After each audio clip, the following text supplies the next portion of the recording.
Before we start the essay, we're always seeking feedback in the comments around what book or long-form essay you'd like us to do next or how we can do better.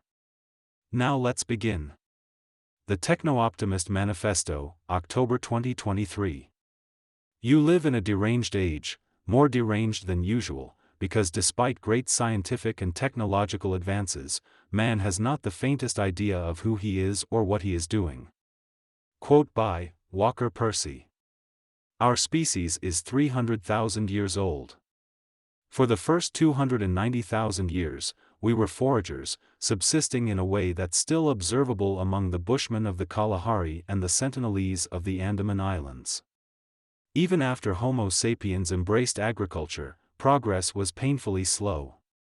A person born in Sumer in 4000 BC would find the resources, work, and technology available in England at the time of the Norman conquest or in the Aztec Empire at the time of Columbus quite familiar. Then, beginning in the 18th century, many people's standard of living skyrocketed. What brought about this dramatic improvement, and why? Quote by Marion Tupy. There's a way to do it better. Find it. Quote by Thomas Edison. Lies. We are being lied to. We are told that technology takes our jobs, reduces our wages, increases inequality, threatens our health, ruins the environment, degrades our society, corrupts our children, impairs our humanity, threatens our future, and is ever on the verge of ruining everything. We are told to be angry, bitter, and resentful about technology. We are told to be pessimistic. The myth of Prometheus, in various updated forms like Frankenstein, Oppenheimer, and Terminator, haunts our nightmares. We are told to denounce our birthright, our intelligence, our control over nature, our ability to build a better world. We are told to be miserable about the future. Truth. Our civilization was built on technology. Our civilization is built on technology. Technology is the glory of human ambition and achievement, the spearhead of progress, and the realization of our potential. For hundreds of years, we properly glorified this, until recently. I am here to bring the good news. We can advance to a far superior way of living, and of being. We have the tools, the systems, the ideas. We have the will. It is time, once again, to raise the technology flag. It is time to be techno-optimists. Technology. Techno-optimists believe that societies, like sharks, grow or die. We believe growth is progress, leading to vitality, expansion of life, increasing knowledge, higher well-being. We agree with Paul Collier when he says, economic growth is not a cure-all, but lack of growth is a kill-all. We believe everything good is downstream of growth. We believe not growing is stagnation, which leads to zero-sum thinking, internal fighting, degradation, collapse, and ultimately death. There are only three sources of growth: population growth, natural resource utilization, and technology. Developed societies are depopulating all over the world, across cultures. The total human population may already be shrinking. Natural resource utilization has sharp limits, both real and political. And so the only perpetual source of growth is technology. In fact, technology, new knowledge, new tools, what the Greeks called techne, has always been the main source of growth, and perhaps the only cause of growth, as technology made both population growth and natural resource utilization possible. We believe technology is a lever on the world, the way to make more with less. Economists measure technological progress as productivity growth, how much more we can produce each year with fewer inputs, fewer raw materials. Productivity growth, powered by technology, is the main driver of economic growth, wage growth, and the creation of new industries and new jobs, as people and capital are continuously freed to do more important, valuable things than in the past. Productivity growth causes prices to fall, supply to rise, and demand to expand, improving the material well-being of the entire population. We believe this is the story of the material development of our civilization, This is why we are not still living in mud huts, eking out a meager survival and waiting for nature to kill us. We believe this is why our descendants will live in the stars. We believe that there is no material problem, whether created by nature or by technology, that cannot be solved with more technology. We had a problem of starvation, so we invented the Green Revolution. We had a problem of darkness, so we invented electric lighting.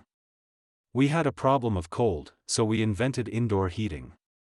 We had a problem of heat, so we invented air conditioning.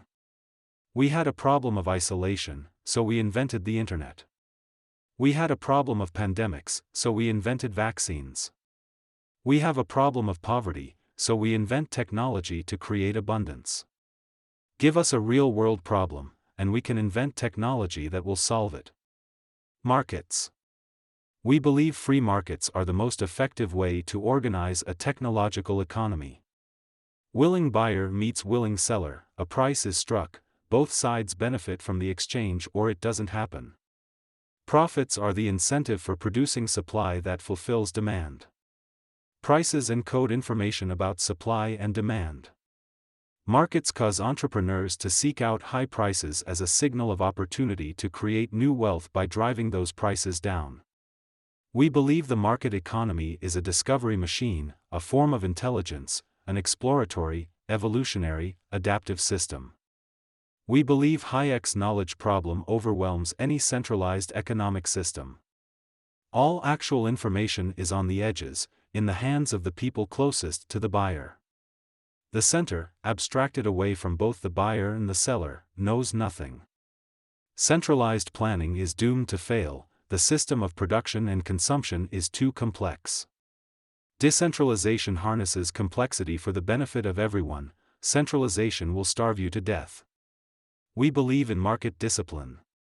The market naturally disciplines, the seller either learns and changes when the buyer fails to show, or exits the market. When market discipline is absent, there is no limit to how crazy things can get. The motto of every monopoly and cartel, every centralized institution not subject to market discipline, we don't care, because we don't have to. Markets prevent monopolies and cartels. We believe markets lift people out of poverty. In fact, markets are by far the most effective way to lift vast numbers of people out of poverty, and always have been. Even in totalitarian regimes, an incremental lifting of the repressive boot off the throat of the people and their ability to produce and trade leads to rapidly rising incomes and standards of living. Lift the boot a little more, even better. Take the boot off entirely, who knows how rich everyone can get. We believe markets are an inherently individualistic way to achieve superior collective outcomes. We believe markets do not require people to be perfect, or even well-intentioned, which is good, because, have you met people? Adam Smith, it is not from the benevolence of the butcher, the brewer, or the baker that we expect our dinner, but from their regard to their own self-interest. We address ourselves not to their humanity but to their self-love, and never talk to them of our own necessities, but of their advantages. David Friedman points out that people only do things for other people for 3 reasons: love, money, or force. Love doesn't scale, so the economy can only run on money or force. The force experiment has been run and found wanting. Let's stick with money. We believe the ultimate moral defense of markets is that they divert people who otherwise would raise armies and start religions into peacefully productive pursuits. We believe markets, to quote Nicholas Stern, are how we take care of people we don't know. We believe markets are the way to generate societal wealth for everything else we want to pay for, including basic research, social welfare programs, and national defense. We believe there is no conflict between capitalist profits and a social welfare system that protects the vulnerable. In fact, they are aligned. The production of markets creates the economic wealth that pays for everything else we want as a society.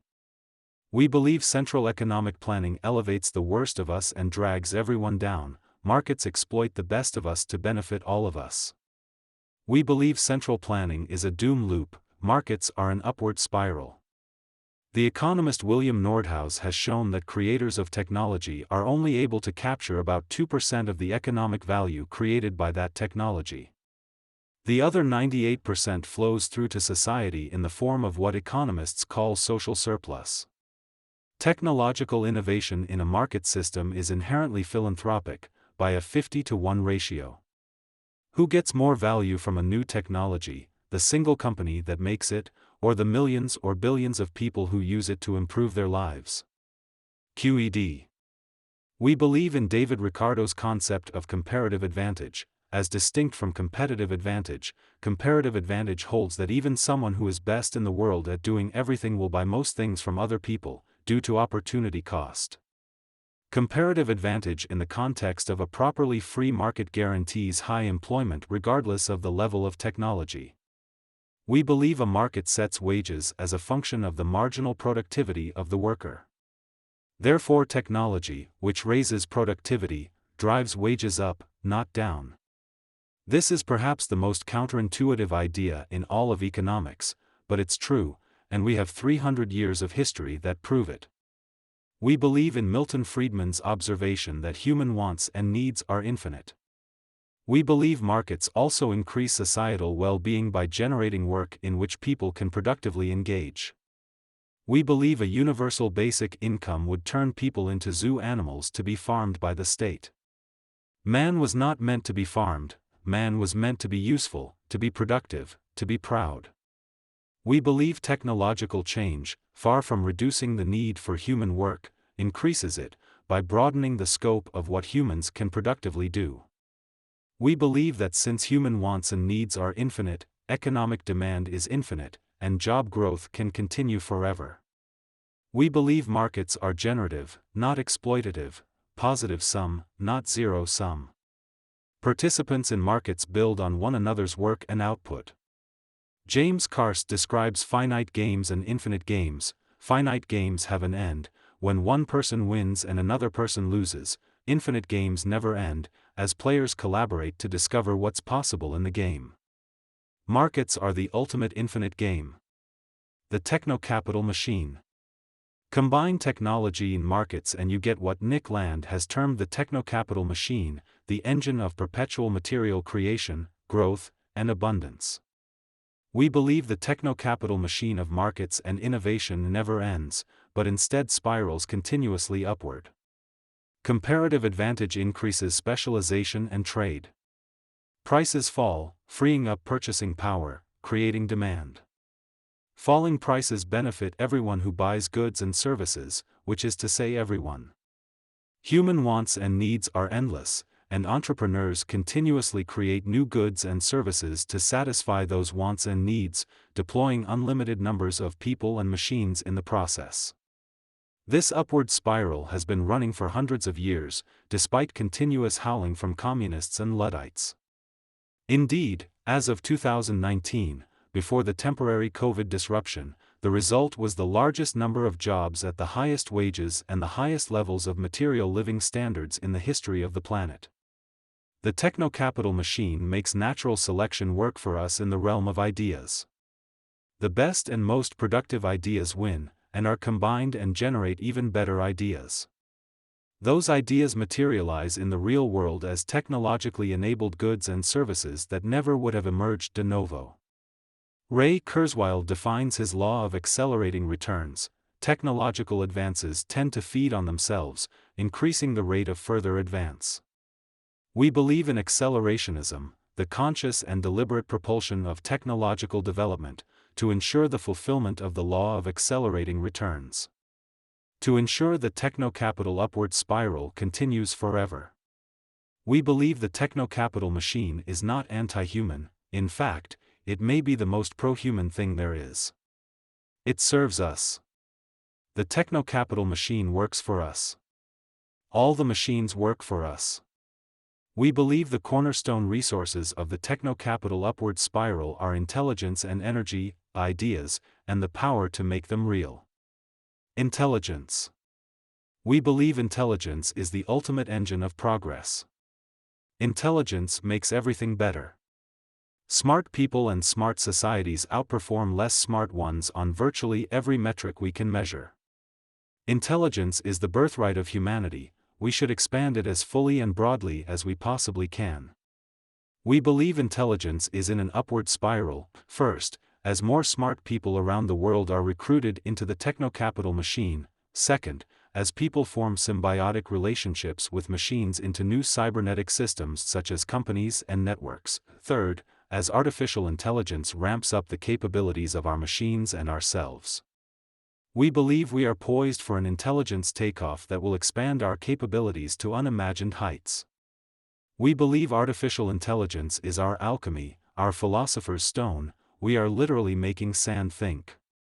We believe artificial intelligence is best thought of as a universal problem solver. And we have a lot of problems to solve. We believe artificial intelligence can save lives, if we let it. Medicine, among many other fields, is in the Stone Age compared to what we can achieve with joint human and machine intelligence working on new cures. There are scores of common causes of death that can be fixed with AI, from car crashes to pandemics to wartime-friendly fire. We believe any deceleration of AI will cost lives. Deaths that were preventable by the AI that was prevented from existing is a form of murder. We believe in augmented intelligence just as much as we believe in artificial intelligence. Intelligent machines augment intelligent humans, driving a geometric expansion of what humans can do. We believe augmented intelligence drives marginal productivity, which drives wage growth, which drives demand, which drives the creation of new supply, with no upper bound. Energy. Energy is life. We take it for granted, but without it, we have darkness, starvation, and pain. With it, we have light, safety, and warmth. We believe energy should be in an upward spiral. Energy is the foundational engine of our civilization. The more energy we have, the more people we can have, and the better everyone's lives can be.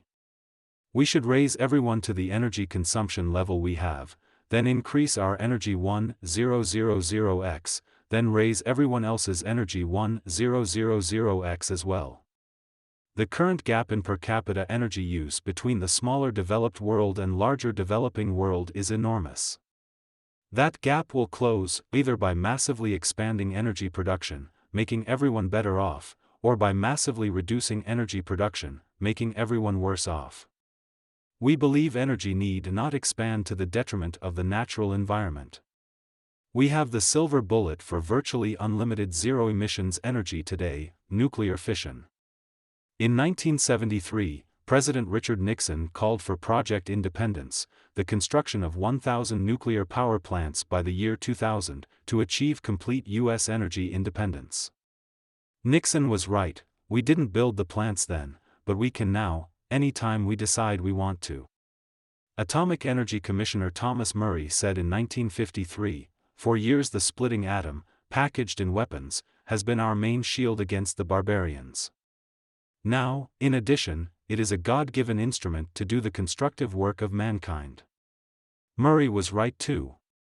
We believe a second energy silver bullet is coming, nuclear fusion. We should build that as well.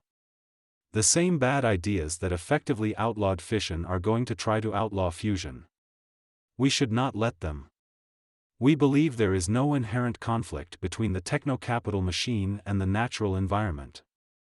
Per capita U.S. carbon emissions are lower now than they were 100 years ago, even without nuclear power. We believe technology is the solution to environmental degradation and crisis. A technologically advanced society improves the natural environment, a technologically stagnant society ruins it. If you want to see environmental devastation, visit a former communist country. The socialist USSR was far worse for the natural environment than the capitalist US. Google the Aral Sea. We believe a technologically stagnant society has limited energy at the cost of environmental ruin. A technologically advanced society has unlimited clean energy for everyone. Abundance. We believe we should place intelligence and energy in a positive feedback loop, and drive them both to infinity. We believe we should use the feedback loop of intelligence and energy to make everything we want and need abundant. We believe the measure of abundance is falling prices. Every time a price falls, the universe of people who buy it get a raise in buying power, which is the same as a raise in income. If a lot of goods and services drop in price, the result is an upward explosion of buying power, real income, and quality of life. We believe that if we make both intelligence and energy too cheap to meter, the ultimate result will be that all physical goods become as cheap as pencils. Pencils are actually quite technologically complex and difficult to manufacture, and yet nobody gets mad if you borrow a pencil and fail to return it. We should make the same true of all physical goods. We believe we should push to drop prices across the economy through the application of technology until as many prices are effectively zero as possible, driving income levels and quality of life into the stratosphere. We believe Andy Warhol was right when he said, "What's great about this country is America started the tradition where the richest consumers buy essentially the same things as the poorest." You can be watching TV and see Coca-Cola, and you can know that the president drinks Coke, Liz Taylor drinks Coke, and just think, you can drink Coke, too. A Coke is a Coke, and no amount of money can get you a better Coke than the one the bum on the corner is drinking. All the Cokes are the same and all the Cokes are good. Same for the browser, the smartphone, the chatbot. We believe that technology ultimately drives the world to what Buckminster Fuller called ephemeralization, what economists call dematerialization.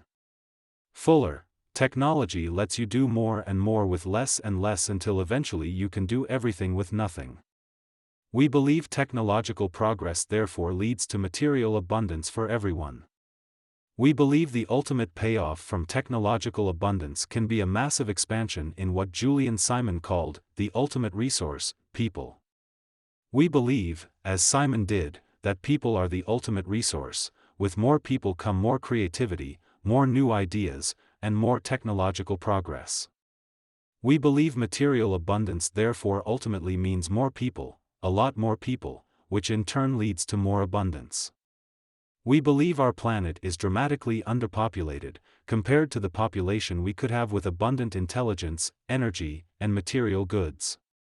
We believe the global population can quite easily expand to 50 billion people or more, and then far beyond that as we ultimately settle other planets.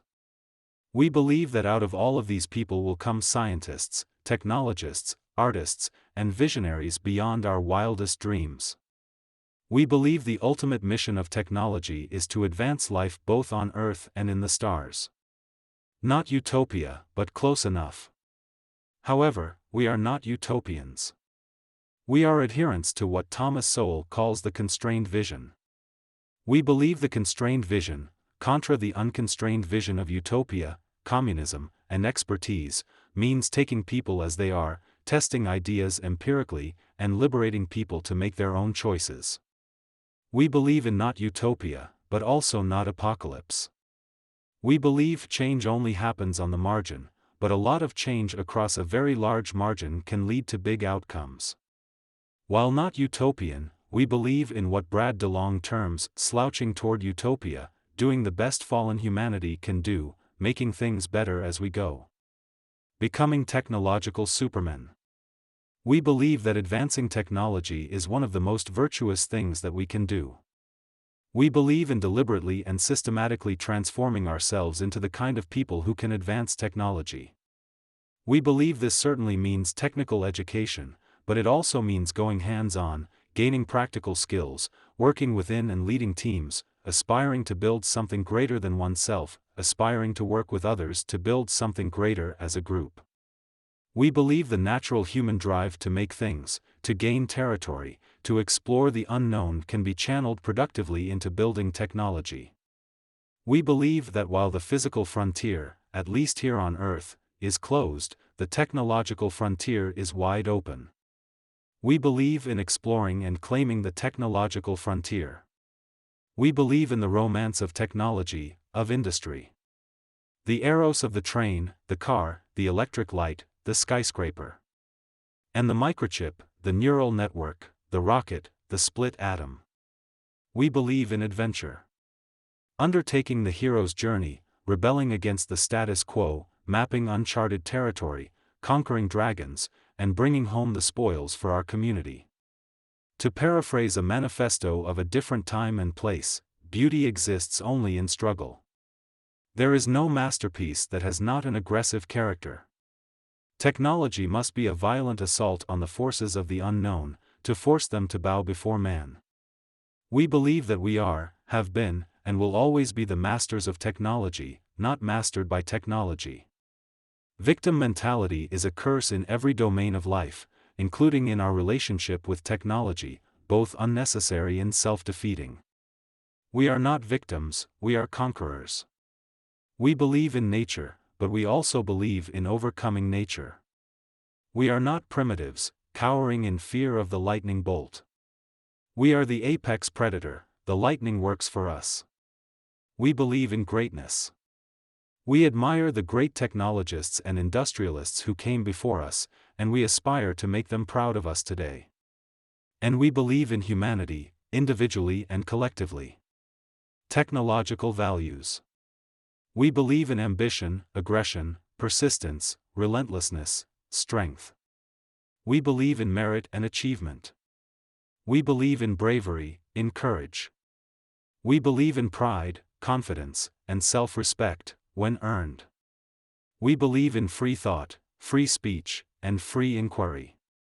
We believe in the actual scientific method and enlightenment values of free discourse and challenging the authority of experts.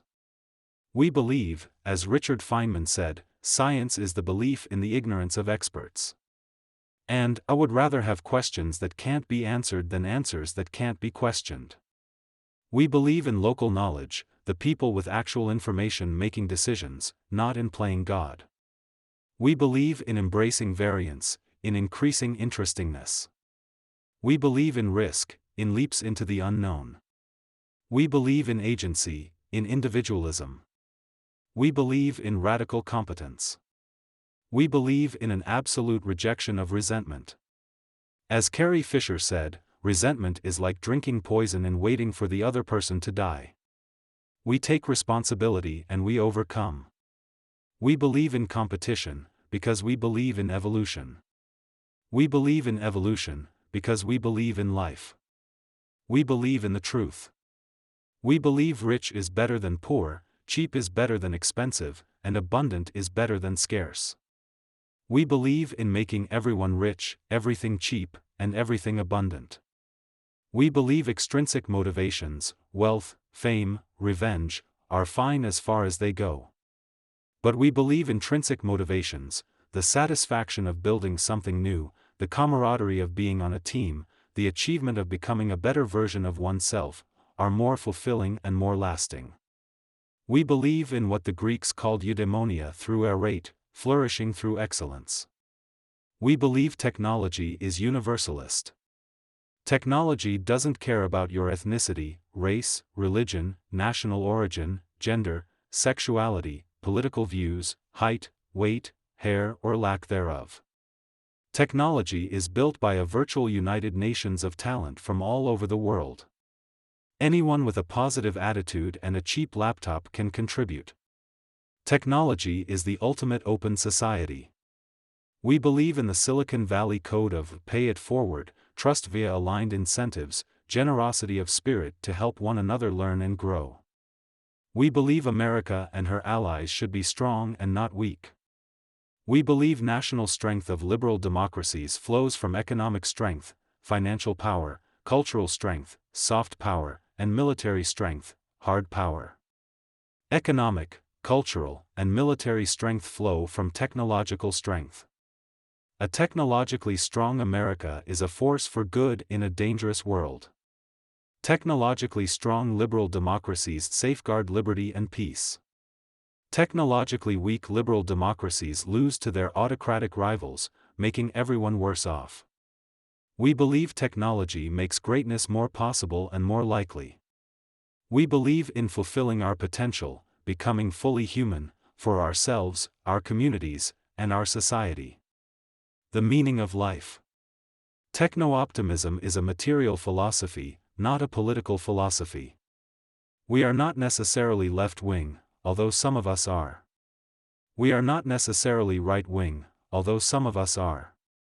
We are materially focused, for a reason, to open the aperture on how we may choose to live amid material abundance. A common critique of technology is that it removes choice from our lives as machines make decisions for us. This is undoubtedly true, yet more than offset by the freedom to create our lives that flows from the material abundance created by our use of machines. Material abundance from markets and technology opens the space for religion, for politics, and for choices of how to live, socially and individually. We believe technology is liberatory. Liberatory of human potential. Liberatory of the human soul, the human spirit. Expanding what it can mean to be free, to be fulfilled, to be alive. We believe technology opens the space of what it can mean to be human. The enemy. We have enemies. Our enemies are not bad people, but rather bad ideas.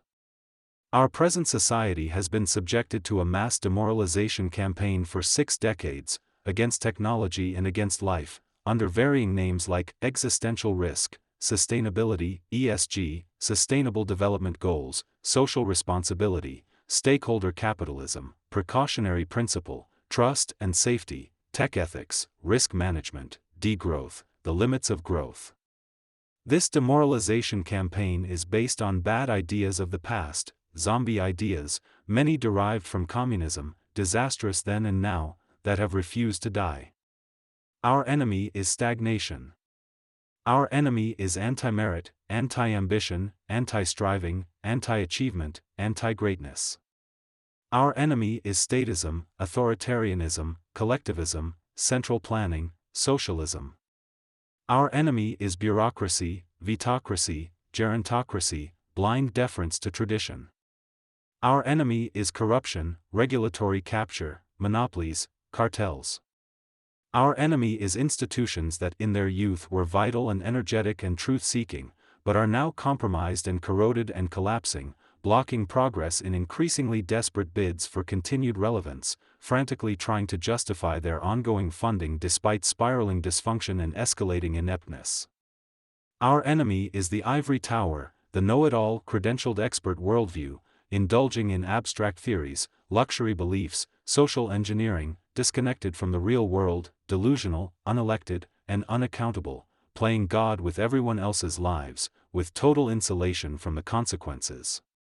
Our enemy is speech control and thought control, the increasing use, in plain sight, of George Orwell's 1984 as an instruction manual. Our enemy is Thomas Sowell's unconstrained vision, Alexander Kojeev's universal and homogeneous state, Thomas More's utopia. Our enemy is the precautionary principle, which would have prevented virtually all progress since man first harnessed fire. The precautionary principle was invented to prevent the large-scale deployment of civilian nuclear power, perhaps the most catastrophic mistake in Western society in my lifetime. The precautionary principle continues to inflict enormous unnecessary suffering on our world today. It is deeply immoral, and we must jettison it with extreme prejudice. Our enemy is deceleration, degrowth, depopulation, the nihilistic wish, so trendy among our elites, for fewer people, less energy, and more suffering and death. Our enemy is Friedrich Nietzsche's last man. I tell you, one must still have chaos in oneself, to give birth to a dancing star. I tell you, you have still chaos in yourselves. Alas! There comes the time when man will no longer give birth to any star. Alas! There comes the time of the most despicable man, who can no longer despise himself. What is love? What is creation? What is longing? What is a star? So asks the last man, and blinks. The earth has become small, and on it hops the last man, who makes everything small. His species is ineradicable as the flea, the last man lives longest. One still works, for work is a pastime. But one is careful lest the pastime should hurt one. One no longer becomes poor or rich, both are too burdensome. no shepherd, and one herd. Everyone wants the same, everyone is the same, he who feels differently goes voluntarily into the madhouse. Formerly all the world was insane, say the subtlest of them, and they blink. They are clever and know all that has happened, so there is no end to their derision. We have discovered happiness, say the last men, and they blink. Our enemy is that. We aspire to be, not that. We will explain to people captured by these zombie ideas that their fears are unwarranted and the future is bright. We believe these captured people are suffering from ressentiment, a witch's brew of resentment, bitterness, and rage that is causing them to hold mistaken values, values that are damaging to both themselves and the people they care about. We believe we must help them find their way out of their self-imposed labyrinth of pain. We invite everyone to join us in techno-optimism. The water is warm. Become our allies in the pursuit of technology, abundance, and life. The future. Where did we come from? Our civilization was built on a spirit of discovery, of exploration, of industrialization. Where are we going? What world are we building for our children and their children, and their children? A world of fear, guilt, and resentment? Or a world of ambition, abundance, and adventure? We believe in the words of David Deutsch, we have a duty to be optimistic. Because the future is open, not predetermined and therefore cannot just be accepted, we are all responsible for what it holds. Thus it is our duty to fight for a better world. We owe the past, and the future. It's time to be a techno-optimist. It's time to build. The end. We hope you enjoyed the essay. Tell us in the comments what essay you'd like us to do next or how we can do better. Thank you.